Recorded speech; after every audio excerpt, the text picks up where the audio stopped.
menyempatkan waktunya untuk hadir pada kewajiban kita sebagai seorang muslim, yaitu menuntut ilmu bersama dengan Kak Erlan Iskandar hafizahullah taala, yang insya Allah akan membawakan tema kunci utama menjadi pendidik pertama bagi anak. Sebelum kita mulai pemaparan dari Kak Erlan, Ana ingin memberikan pengantar, yaitu tata tertib untuk ayah bunda sekalian untuk mem-mute dan stop videonya, lalu diusahakan juga untuk mencatat apa yang dipaparkan oleh Kak Erlan, dan juga menyimak, dan di akhir sesi insya Allah 30 menit ke depan akan ada sesi tanya jawab. Tanya jawab bisa diajukan lewat chat.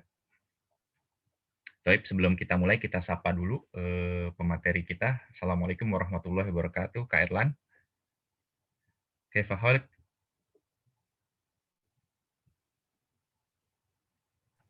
Waalaikumsalam warahmatullahi wabarakatuh. Bikhair. Masya Allah. Alhamdulillah. Masya Allah. Ini temanya insya Allah sangat menarik, Kak Erlan, karena Masya Allah di waktu pandemi ini semua kita ayah bunda ataupun yang berada di rumah menjadi pendidik bagi anak-anaknya yang tadinya mungkin cuek, sekarang menjadi full time. Untuk itu waktu dan tempatnya tafadhol untuk Kak Erlan memulai kajian kita. Barakallahu fikum. Iya.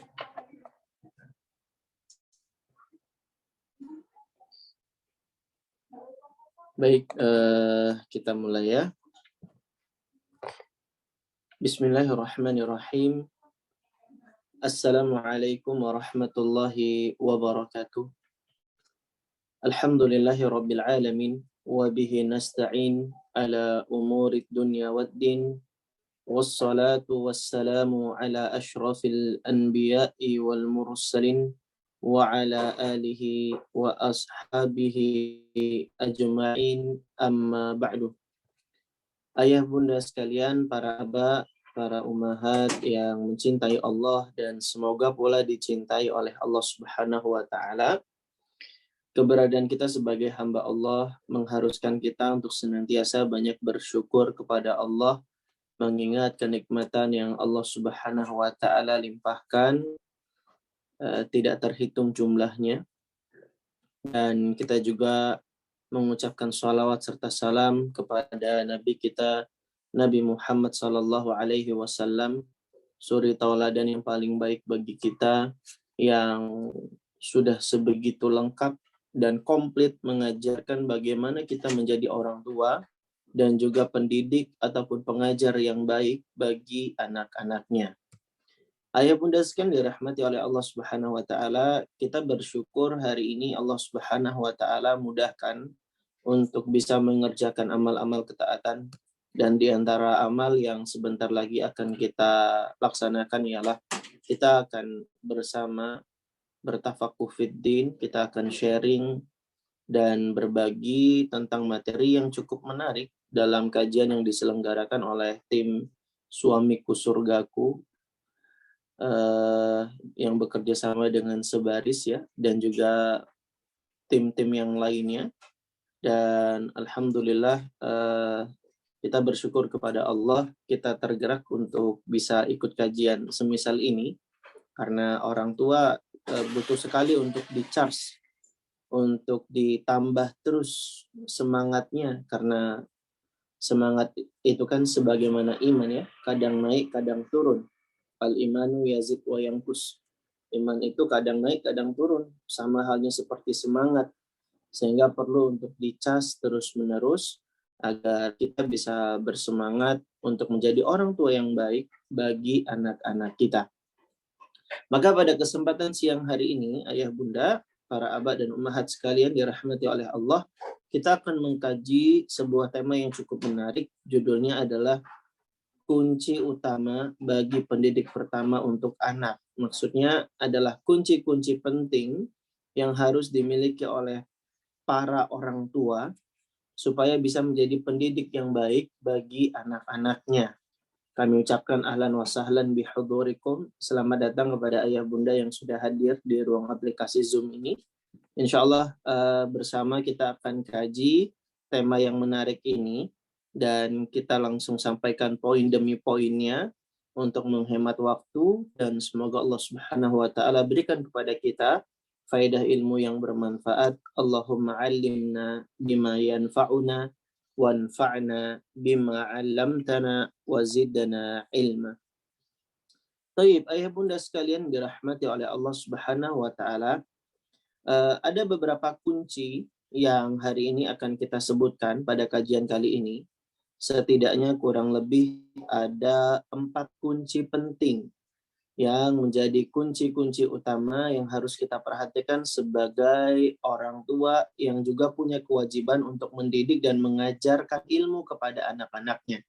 Karena Allah Subhanahu wa taala berfirman, "Ya ayyuhalladzina amanu qu anfusakum wa ahlikum nara." Wahai orang-orang yang beriman, jagalah dirimu dan keluargamu dari api neraka. Allah Subhanahu wa taala perintahkan kepada kita selaku orang tua untuk punya visi yang mulia, yaitu menjaga diri dan keluarga dari api neraka. Masuk surga adalah visi kita dan orientasi utama kita sebagai sebuah keluarga muslim. Dan Ali bin Abi Thalib radhiyallahu an mengajari kita bahwa menjadi orang tua yang menjaga keluarganya dari api neraka itu caranya ada 2. Ketika Ali bin Abi Thalib menafsirkan surat At-Tahrim ayat yang ke-6 ini, kata Ali bin Abi Thalib, "Allimuhum wa addibuhum." Ajarilah mereka ilmu dan didiklah mereka dengan adab. Ini indikasi bahwa orang tua itu perlu belajar. Ini adalah isyarat bahwa mendidik anak, mengajari ilmu kepada anak itu adalah sebuah kewajiban. Karena inilah cara yang bisa menjaga diri dan anak-anak kita dari api neraka sehingga bisa berkumpul sekeluarga masuk ke dalam surga. Nah, insya Allah kita akan sadari ini, kita akan kaji ini karena mendidik dan mengajari ilmu anak itu adalah sebuah kewajiban. Maka untuk mengetahui kunci-kunci yang penting dalam mendidik anak, ya, sebagai pengajar pertama bagi anak, maka ini adalah sebuah hal yang harus kita ketahui sebagai orang tua. Baik, kunci yang pertama yang harus kita perhatikan sebagai pendidik dan pengajar anak adalah pentingnya meyakini bahwa segala macam kebaikan itu adalah taufik dari Allah Subhanahu wa taala. Ibnul Qayyim rahimahullahu ta'ala mengatakan di dalam kitabnya Al-Fawaid, anna kullal khair fa asluhu minallah. Bahwasanya segala macam bentuk-bentuk kebaikan, semuanya itu berasal dari taufik dari Allah Subhanahu wa ta'ala. Maka ini kunci pertama yang harus kita yakini ayah bunda. Pentingnya kita menyadari dan meyakini bahwa segala asal muasal kebaikan itu adalah taufik dan pertolongan dari Allah Subhanahu wa taala. Dan dari sini kita bisa menyebutkan sebuah kaidah yang sangat penting, yaitu doa adalah puncak dari segala macam teori parenting. Bolehlah kita ikut seminar hingga ke ujung dunia, bolehlah kita mengamalkan tips dan trik selama itu tidak bertentangan dengan syariat, tapi ingat, kunci utama anak itu menjadi baik adalah ketika anak itu mendapatkan taufik dan pertolongan dari Allah Subhanahu wa taala. Kalau kita sudah ikut seminar, baca buku tentang pengasuhan, menjalankan tips dan trik dari para pegiat-pegiat parenting begitu ya, tapi hati kita tidak bersandar kepada Allah Subhanahu wa taala, maka usaha apapun yang kita lakukan tidak akan berdampak positif hasilnya. Maka doa ini adalah kunci utama yang harus kita ketahui ayah bunda sekalian dirahmati oleh Allah. Dan ini menjadi hal yang tidak boleh lepas dari diri kita, bersandar kepada Allah Subhanahu wa taala. Kita sering terlupa. Kita sering kali sebagai orang tua terlalu mengandalkan diri sendiri. Padahal kita itu butuh pertolongan dari Allah Subhanahu wa taala. Kita tidak akan bisa menjadi orang tua yang baik. Anak kita juga tidak akan bisa terdidik dengan baik kalau bukan karena taufik dari Allah Subhanahu wa taala. Pertolongan dari Allah itu adalah kunci utama. Orang tua di zaman dulu banyak yang tidak tahu ilmu parenting. Tapi kenapa bisa mencetak anak-anak yang sukses, anak-anak yang baik, anak-anak yang taat? Apa jawabnya? Karena taufik dan pertolongan dari Allah Subhanahu wa taala. Maka ingin menjadi anak kita menjadi anak yang soleh dan soleha. Ingin menjadikan anak kita sebagai anak yang baik. Maka banyak berdoa kepada Allah Subhanahu wa taala. Lihat bagaimana para nabi. Allah Subhanahu wa taala abadikan doa-doa para nabi di dalam Al-Qur'an. Doa Nabi Ibrahim untuk kebaikan anaknya banyak sekali Allah abadikan di dalam Al-Qur'an. Supaya anaknya rajin sholat, Nabi Ibrahim berdoa, Rabbi ja'alni muqimas sholati wa min dzurriyyati. Supaya anaknya terhindar dan terjauhkan dari perbuatan syirik. Nabi Ibrahim juga berdoa, wajnubni wa baniya an na'budal asnam. Dan lain-lain. Banyak sekali doa-doa Nabi Ibrahim ya. Doa supaya anaknya menjadi orang soleh. Rabbi habli minas solihin. Banyak doa-doa para nabi Allah abadikan di dalam Al-Quran. Ya. Dan ini isyarat betapa seorang nabi saja yang merupakan manusia terpilih, manusia pilihan, masih bersandar dan masih sangat membutuhkan pertolongan dari Allah Subhanahu wa taala. Maka ini pelajaran yang pertama ayah bunda, ini kunci yang pertama, pentingnya menjadikan pertolongan Allah itu sebagai kunci utama. Karena doa itu adalah puncak dari segala macam teori parenting. Pertolongan Allah itu bisa kita dapatkan dengan banyak berdoa kepada Allah Subhanahu wa taala.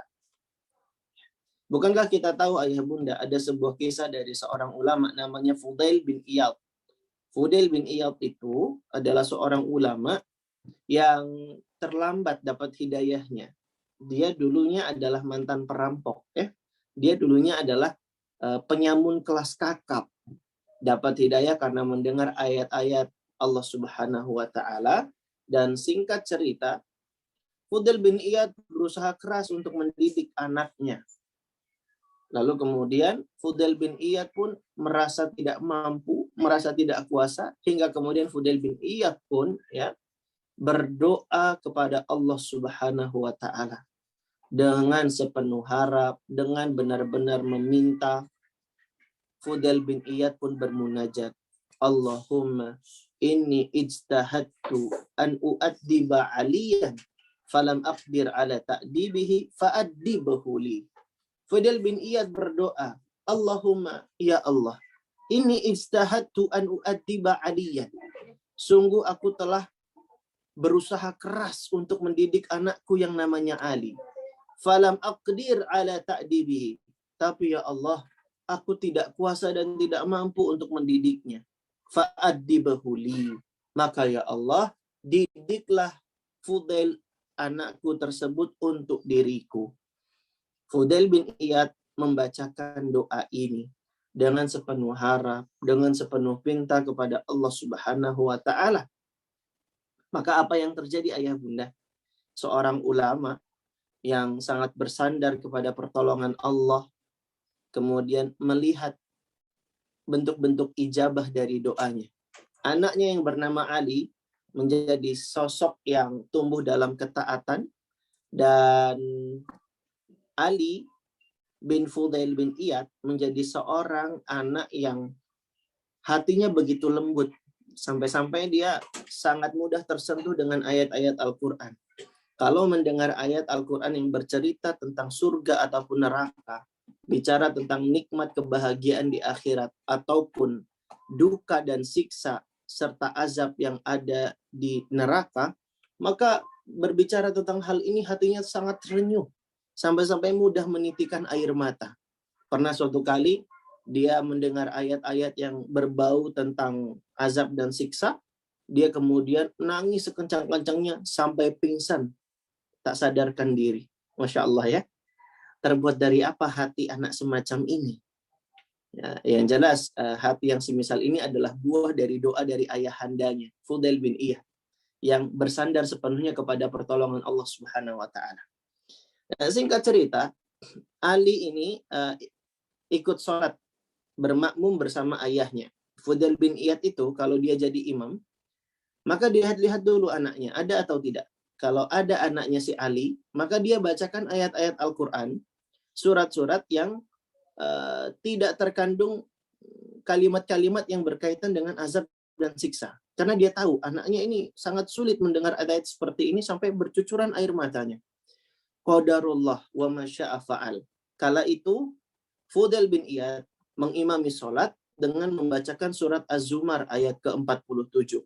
Wa badalahum minallahi ma lam yakunu yahtasibun.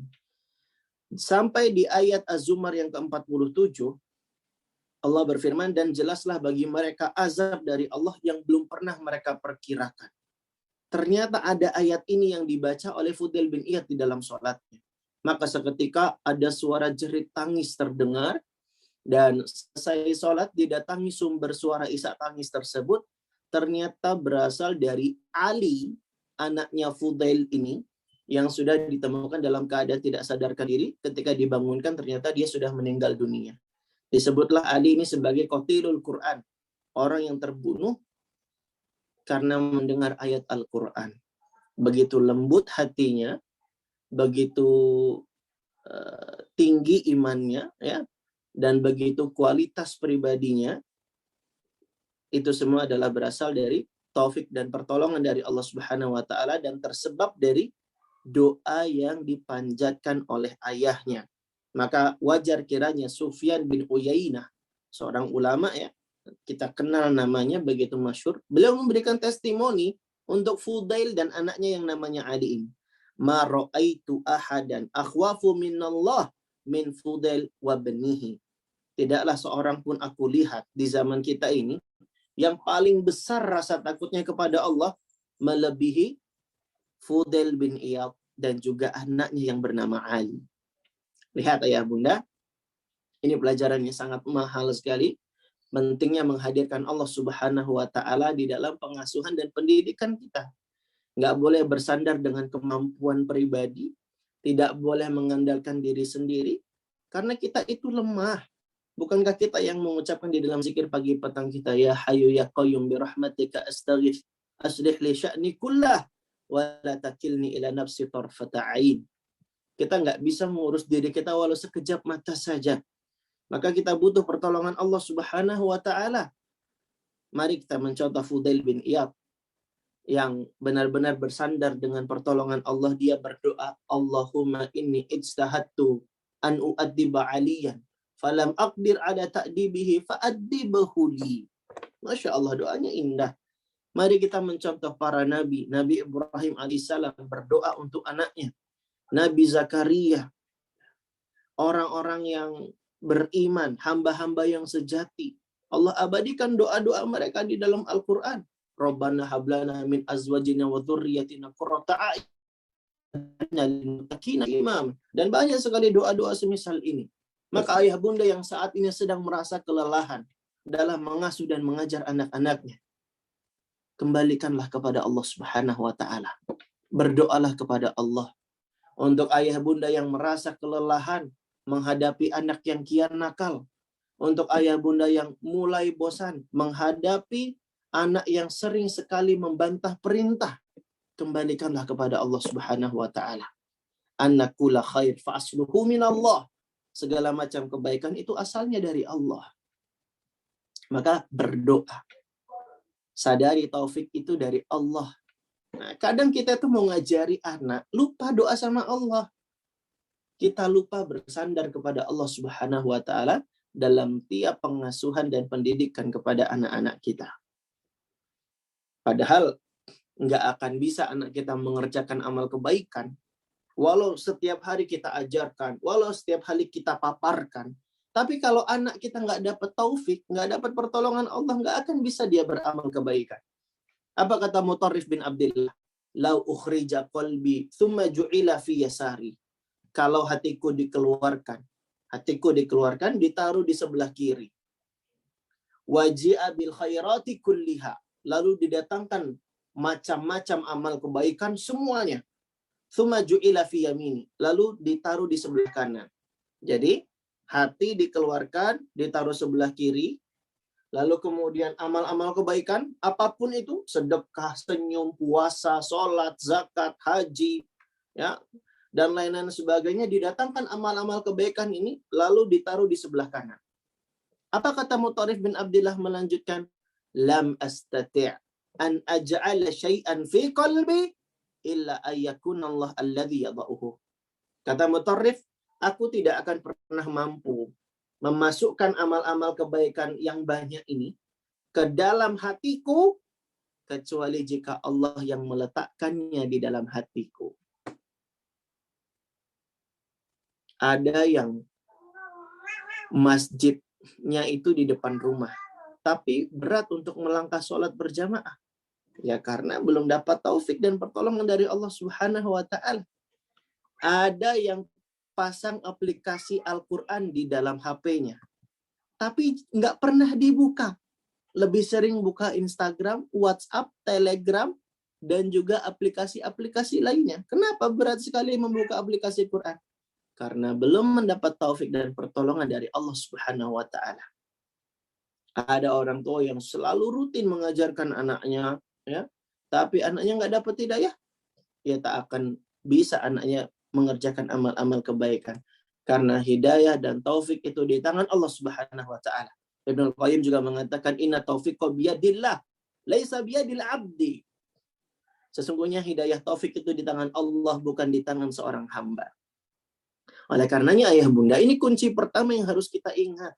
Pentingnya melibatkan Allah, mengandalkan Allah, dan selalu memohon pertolongan Allah dalam setiap pendidikan dan pengasuhan terhadap anak-anak kita. Nah, kalau kita berangkat dari kunci yang pertama ini, maka kita nanti akan berusaha untuk menjadi orang tua yang semakin bertakwa. Agar kita selalu dekat dengan Allah. Karena para wali Allah itu jika mereka berdoa, Allah akan kabulkan doa-doanya. Maka nanti masuk ke kunci yang kedua, orang tua akan berusaha untuk menjadi semakin bertakwa. Orang tua akan berusaha untuk bisa semakin dekat kepada Allah agar dia bisa dekat dengan anaknya. Karena ayah bunda, ada sebuah kaidah ya dari Abdullah bin Aun dan para ulama salafus saleh terdahulu. Kaidahnya berbunyi, man aslaha ma bainahu wa bainallah aslahu ma bainahu wa bainan nas. Man aslaha ma bainahu wa bainallah aslahallahu ma bainahu wa bainan nas.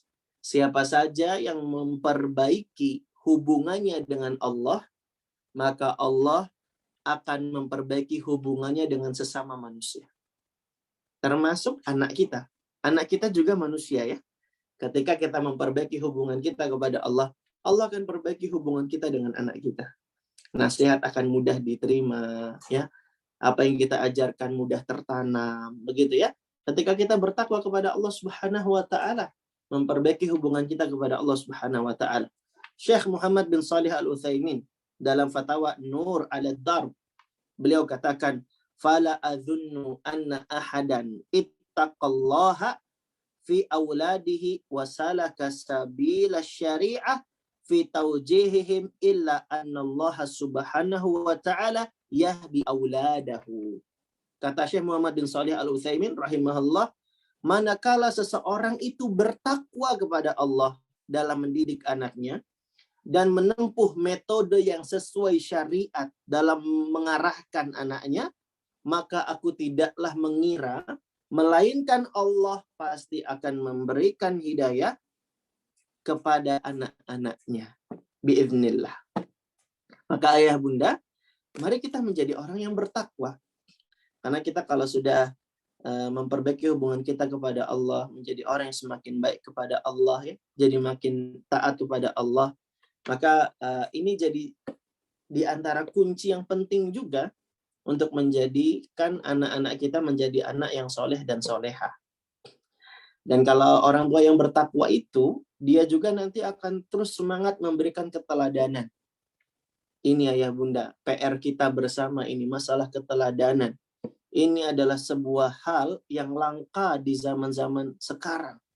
Keteladanan, sebuah hal yang merupakan bagian dari metode pengajaran tanpa perlu diucapkan, tanpa perlu diutarakan dengan kalimat-kalimat verbal, tapi begitu dalam, tertancap, dan tertanam. Itulah metode pengajaran dengan keteladanan. Betapa banyak orang tua di zaman sekarang tidak memberikan keteladanan untuk anak-anaknya. Orang tuanya bilang, "Dek, ayo dek, ngafal Quran. Dek, ayo dek, murojaah." Tapi orang tua tidak hadir memberikan contoh dan keteladanan. Tapi orang tua ketika menyuruh anaknya bergulat untuk menghafalkan Quran, untuk murojaah hafalan, tapi orang tuanya dilihat anak sibuk buka handphonenya, sibuk WhatsApp-an, buka-buka Facebook, Instagram, dan lain hal sebagainya. Maka khawatirnya anak-anak seperti ini akan merasa dicurangi oleh orang tuanya. Lihat, orang tua saya tidak membersamai saya. Orang tua saya sibuk buka HP, tapi nggak pernah saya lihat ayah bunda buka mushaf di depan saya. Ayah bunda, kita sadar potensi kita dalam menghafal itu sudah jauh menurun kapabilitas dan kualitasnya, begitu ya. Kita kalau adu cepat menghafal dengan anak kita rata-rata mestilah menang melawan kita, begitu ya. Tapi ayah bunda, sedikitnya yang bisa kita hafal, tapi ketika kita pegang Al-Quran, anak-anak lihat orang tuanya juga mau berjuang, mau dekat dengan Al-Quran, maka inilah yang akan memberikan sebuah pelajaran yang sangat mahal dan berharga untuk anak-anaknya. Keteladanan. Itulah sebabnya pula kenapa Sufyan bin Uyainah atau Sa'id bin Al-Musayyib, kalau kalian tidak salah ingat ya. Sepertinya Sa'id bin Al-Musayyib ya. Beliau katakan, la azidanna fi salati min ajlika. Kata Sa'id bin Musayyib, wahai anakku, sungguh aku memperbanyak dan menambah salatku ini adalah karenamu, katanya gitu. Maksudnya apa? Sa'id bin Musayyib itu memperbanyak salat untuk memberikan keteladanan kepada anak-anaknya, dan Sa'id bin Al-Musayyib memperbanyak salatnya juga supaya makin banyak bisa berdoa kepada Allah Subhanahu wa taala. Nah, ini pentingnya keteladanan. Maka keteladanan ini adalah paket dari orang tua yang berusaha untuk bertakwa. Dan yang terakhir ayah bunda, tidak terasa ini sudah jam 14:39 ya. Yang terakhir ayah bunda, kunci orang tua sebagai pengajar pertama bagi anak-anaknya adalah orang tua juga harus belajar ya. Orang tua juga harus belajar karena kata Ibnu Taimiyah dalam kitabnya bahwa ilmu itu adalah rukun dalam berdakwah. Ilmu itu adalah rukun dalam pendidikan dan pengajaran. Oleh karenanya ada pepatah Arab mengatakan faqidu syai' la yu'ti. Kalau kita tidak memiliki, maka kita tidak akan bisa memberi, gitu ya. Kalau kita tidak memiliki, maka kita tidak akan bisa memberi. Oleh karenanya orang tua perlu untuk mengupgrade diri, belajar ilmu agama, belajar tentang akidah yang benar, belajar tentang fikih-fikih keseharian yang urgen untuk dilaksanakan dan diterapkan dalam keseharian, belajar juga bagaimana mengasuh dan mendidik dengan baik, belajar bagaimana cara menasihati dan memperlakukan anak dengan baik, gitu ya. Maka orang tua perlu belajar. Orang tua perlu punya ilmu, ya. Maka kita contoh bagaimana para ulama terdahulu ya, semangat mereka dalam mengajarkan ilmu kepada anak itu luar biasa. Dan orang tuanya juga adalah seorang pembelajar karena dia seorang ulama, begitu ya. Siapa sangka ayah bunda? Mungkin ayah bunda ini ya kenal dengan judul kitab ini. Judul kitabnya adalah Bulughul Maram. Sering dengar kitab hadis ini ya. Bulughul Maram ini adalah kitab yang ditulis oleh Ibnu Hajar Al-Asqalani rahimahullahu ta'ala. Tapi siapa sangka ternyata kitab hadis Bulughul Maram ini adalah kitab yang ditulis oleh Ibnu Hajar sebagai hadiah untuk anaknya yang baru lahir ke dunia. Karena ceritanya Ibnu Hajar itu sangat senang dan sangat bergembira. Dia baru saja dikaruniai Allah kelahiran seorang putra yang sangat dinanti-nanti sejak lama. Maka dia tulis itu kitab Bulughul Maram sebagai panduan ilmu untuk diajarkan kepada anaknya kelak. Lihat ayah bunda, para ulama terdahulu mengajari kita untuk banyak belajar dan tidak luput pula semangat mengajari anak-anak kita. Ibnu Hajar al-Asqalani, Masya Allah. Kita juga tahu kisahnya Ibnul Jauzi rahimahullah. Ibnul Jauzi itu sangat semangat juga untuk menasehati anaknya. Ya, Ibnul Jauzi itu sampai nulis kitab judulnya Luftatul Kabad fi Nasihatil Walad.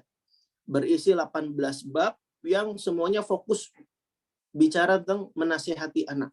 Ya. Nah, inilah perhatian para ulama terdahulu.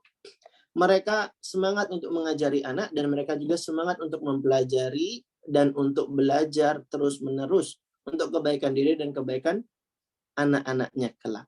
Maka ayah bunda, orang tua itu perlu belajar, orang tua itu perlu untuk mengupgrade keilmuan. Kak Erlan, saya ayah loh Kak Erlan. Saya kan udah sibuk kerja dan cari nafkah. Apakah saya masih punya kewajiban untuk belajar dan mengajar Kak Erlan? Kan yang ngajarin itu kan cukup ibu Kak Erlan. Al-Ummum Madrasatul Ula. Waduh, pakai dalil lagi ya. Al-Ummum Madrasatul Ula. Ibu itu adalah sekolah pertama bagi anak-anaknya. Betul Pak, ibu itu sekolah pertama bagi anak-anak. Tapi ayah adalah kepala sekolahnya. Jadi ayah itu punya kewajiban juga mendidik dan mengajari anak. Ayah juga harus turut andil dalam mengajarkan ilmu, mendidik anak-anaknya.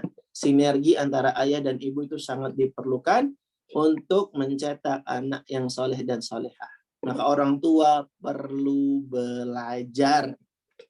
Bayangkan ayah bunda ya, seorang koki di restoran saja harus ikut kursus, harus latihan terus-menerus begitu ya, untuk bisa menghadirkan masakan yang enak di lidah.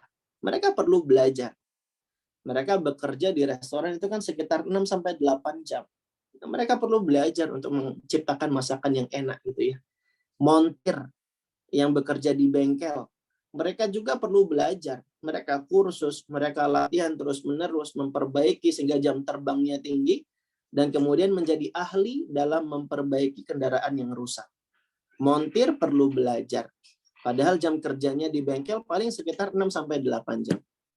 Ayah bunda, koki dan montir saja yang kerjanya 6-8 jam, mereka perlu untuk terus-menerus belajar, menambah jam terbangnya, dan juga berlatih terus-menerus agar bisa terampil dalam profesinya. Padahal jam kerja mereka 6-8 jam saja. Lalu bagaimana dengan orang tua? Orang tua yang jam kerjanya itu 24 jam sebagai pendidik, pengasuh bagi anak-anaknya. Tentu kita juga perlu sangat untuk terus-menerus belajar. Orang tua perlu belajar agar tahu mana yang baik, mana yang salah, mana yang bisa kita ajarkan, mana yang tidak perlu kita ajarkan, dan seterusnya, dan seterusnya.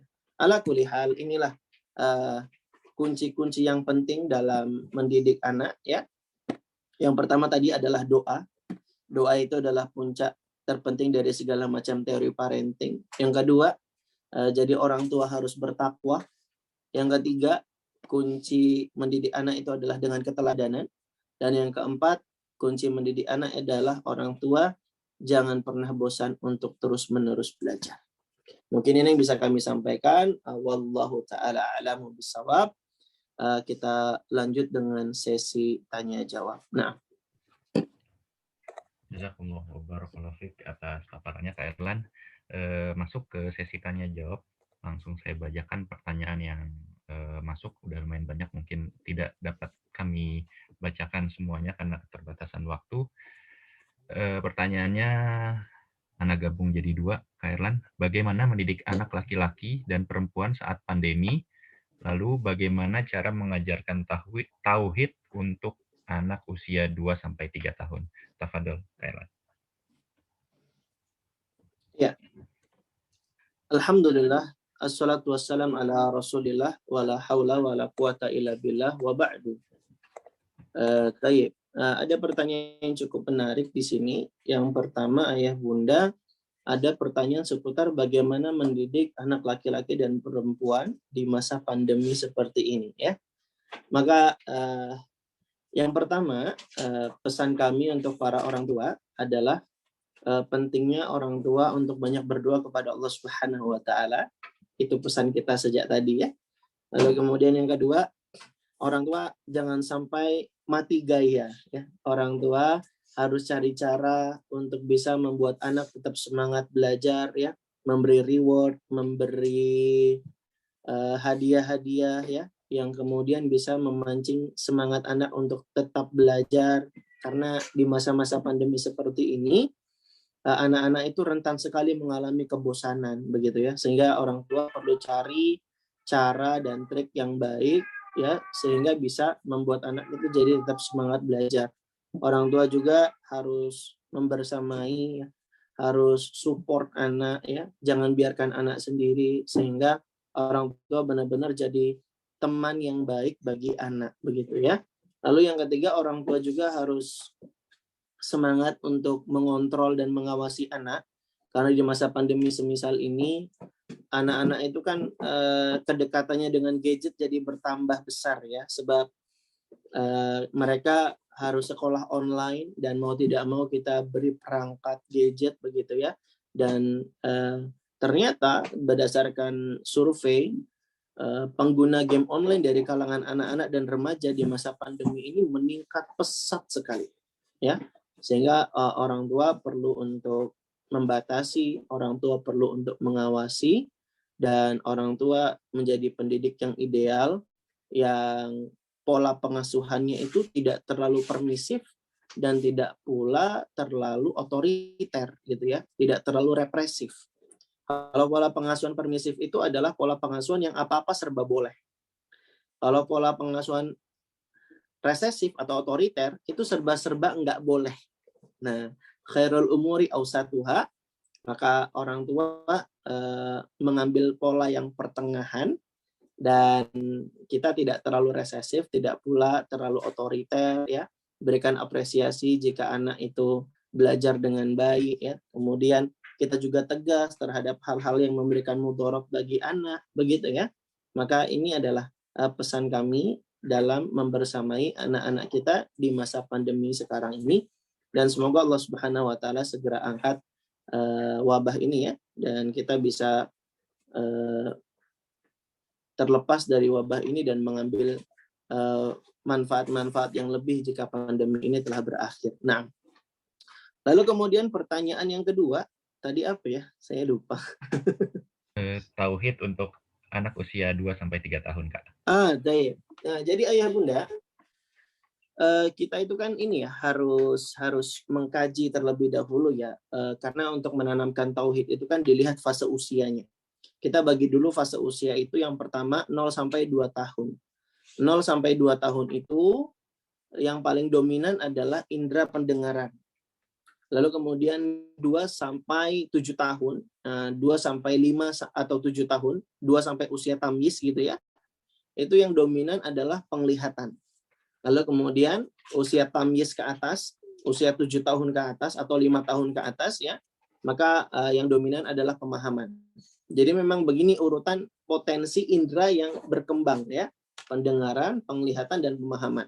Makanya Allah berfirman di surat An-Nahl ayat ke-78, wallahu akhrajakum min butuni ummahatikum la ta'lamuna syai'a. Allah yang mengeluarkan kalian dari perut-perut ibu kalian dalam keadaan tidak mengetahui sesuatu apapun. Dan Allah pula ja'ala lakumus sam'a wal absara wal afidah. Dan Allah jadikan bagi kalian as-sam'a, pendengaran, wal absara, dan penglihatan, wal afidah, dan juga pemahaman.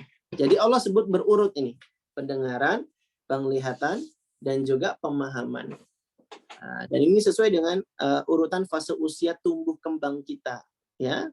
Nah, ayah bunda sekalian dirahmati oleh Allah Subhanahu wa taala, maka ketika anak itu berusia 2-3 tahun, ini indera yang mulai berkembang dominan itu ada pendengaran dan juga penglihatan. Ya, sehingga cara kita mengajarkan tauhid kepada anak usia 2-3 tahun ini, yang pertama lewat pendengaran. Kita bisa dengan tasmi' dan talqin. Bisa dengan apa? Tasmi' dan talqin. Tasmi' itu artinya memperdengarkan, talqin itu artinya mendiktekan. Memperdengarkan apa? Memperdengarkan kalimat-kalimat tauhid, ya. Kalimat la ilaha illallah, begitu ya. Lalu kemudian mentalkin, mendiktekan kalimat-kalimat tauhid, begitu ya. Dan inilah yang diajarkan pula oleh para ulama salafus saleh terdahulu. Bahkan ada sahabiah ya, disebutkan dalam riwayat Ibnu Sa'ad dalam Tabaqat Kubra.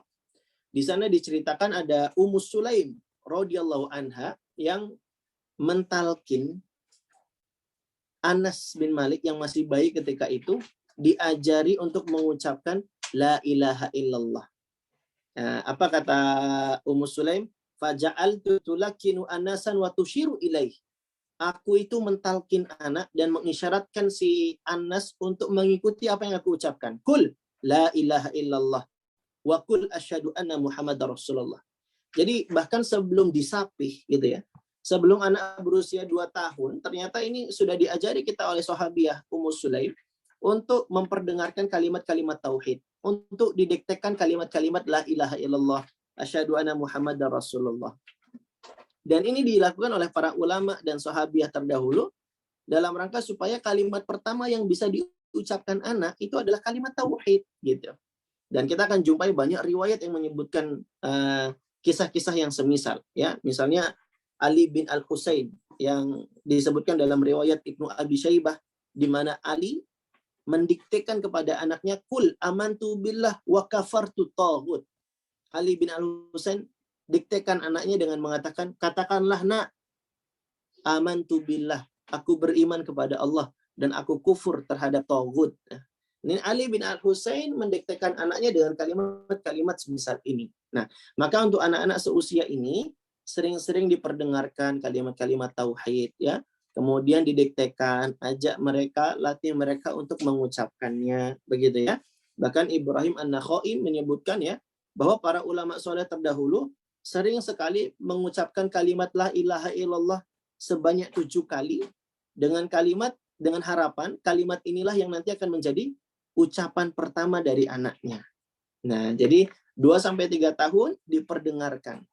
Ya, diperdengarkan dengan ayat-ayat Al-Qur'an, dengan kalimat-kalimat tauhid, ya, dan seterusnya dan seterusnya. Itu yang pertama lewat pendengaran. Yang kedua lewat penglihatan.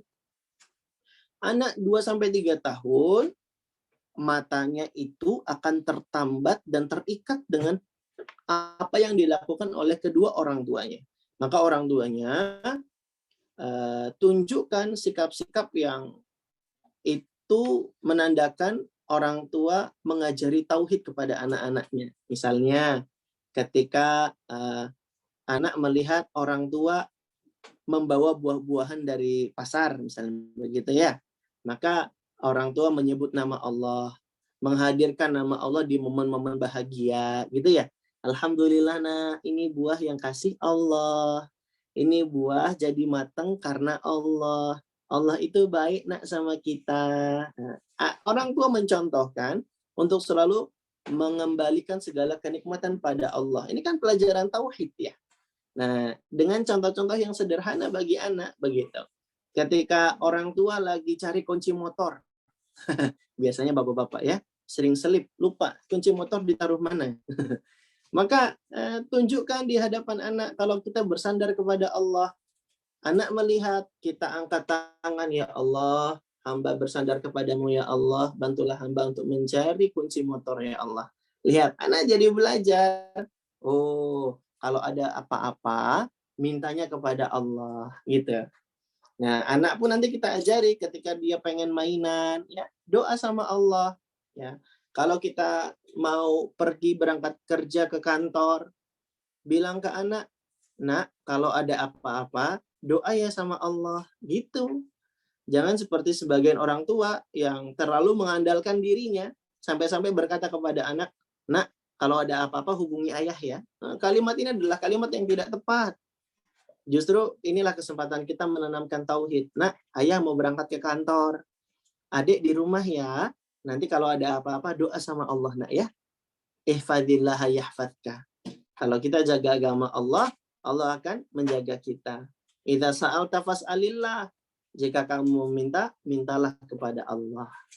Nah, jadi kita ajari anak dengan aksi-aksi sederhana semisal ini sesuai dengan nalar perkembangan mereka, ya. Jadi dengan pendengaran dan penglihatan itu indera utama mereka, dan dengan dua potensi inilah kita ajarkan tauhid untuk anak-anak kita. Wallahu taala a'lamu bishawab. Nah, Barakallahu fiik. Lanjut Kak. Bismillah, Assalamualaikum wa barakallahu fiik, Kak Erlan. Mohon sarannya, anak saya memiliki penyakit bawaan dan perlu dioperasi. Kadang saya sebagai ibu merasa terlalu larut dengan rasa sedih akan penyakit anak saya ini, hingga merasa kurang optimal untuk mendidik maupun menstimulasi anak. Mohon sarannya Kak Erlan agar saya bisa semangat menempuh proses pengobatan serta mendidiknya dengan optimal. Saya sangat ingin anak saya kelak dapat menjadi ulama dengan manhaj yang lurus yang mendakwahkan agama Allah Ta'ala. Syukron jazakumullah khairan. Tafadhol, Kak. iya. Baik, Ibu Daskan dirahmati oleh Allah Subhanahu wa taala dan juga penanya, semoga Allah memberikan kemudahan dan keberkahan. Kita yang pertama harus menerima ya segala ketetapan dari Allah Subhanahu wa taala, dan apapun yang Allah tetapkan, meskipun itu kita mungkin tidak suka, tapi sebenarnya itu baik bagi kita. Wa asa an takrahu syai'a wa huwa khairul lakum. Boleh jadi kamu membenci sesuatu padahal itu baik bagimu, begitu ya kata Allah Subhanahu wa taala. Dan yakin saja ayah bunda, setiap kesulitan yang kita dapatkan akan diiringi dengan kemudahan-kemudahan dari Allah Subhanahu wa taala. Inna ma'a al-usri yusra. Sesungguhnya bersama al-usr, kesulitan di sini dikemas dalam bentuk isim ma'rifah ya, pakai alif lam di depan. Al-usri. Artinya kesulitannya ini sifatnya spesifik, tertentu, jumlahnya satu gitu ya. Inna ma'al usri yusran. Ada kemudahan. Kemudahan di sini tidak pakai alif lam, tapi dia pakai tanwin di belakangnya.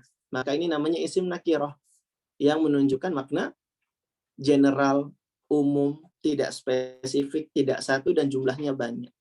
Jadi ketika Allah mengucapkan inna ma'al usri yusran, sesungguhnya bersama satu kesulitan ada banyak kemudahan. Nabi sebutkan ada dua kemudahan. Artinya bersama satu kesulitan ya, beriringan dengan itu akan ada banyak kemudahan-kemudahan yang Allah berikan kepada kita semua. Maka ayah bunda jangan sampai kita berputus asa dari rahmat Allah Subhanahu wa taala. Qul ya ibadiyalladzina asrafu ala anfusihim la taqnatu min rahmatillah. Jangan kita berputus asa dari rahmat Allah Subhanahu wa taala. Fattaqullaha mastata'tum, bertakwa semampu kita dan banyak berdoa kepada Allah Subhanahu wa taala. Dan sangat banyak kok contoh anak-anak yang dengan keterbatasan itu bisa menjadi orang yang soleh gitu ya. Ada banyak sekali ya. Ada di India namanya Hafiz. Dia mohon maaf punya keterbelakangan mental.